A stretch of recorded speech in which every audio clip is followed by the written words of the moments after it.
Près de 7 hectares de terrain aplani en attente de la pose de la première pierre depuis plus de 10 ans. Des années de recours en justice, un nouveau projet négocié avec la mairie.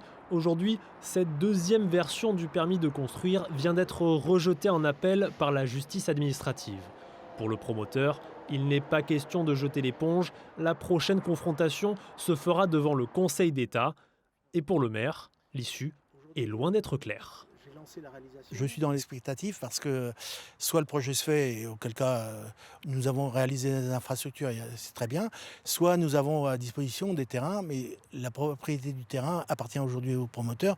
Donc la vraie question, c'est de le racheter et de construire un projet alternatif. Un abandon du projet pourrait bien coûter très cher à la mairie.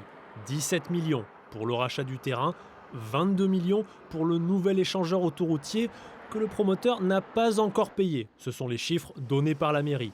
Une hypothèse irresponsable pour ce candidat et ancien maire de Valbonne. On est dans une situation qui est inquiétante pour la commune, puisqu'il y a un risque financier colossal qui a été pris. On a un imbroglio juridique qui fait que aujourd'hui, il faut à tout prix retravailler, mettre tout le monde autour de la table. Se remettre autour de la table pour faire aboutir le projet, c'est inenvisageable pour les associations qui enchaînent les actions en justice.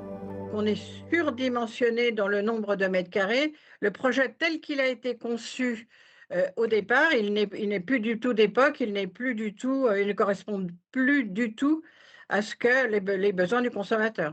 Il faudra attendre 2 ans de plus pour la décision du Conseil d'État, mais l'issue des élections municipales pourrait bien encore une fois rebattre les cartes.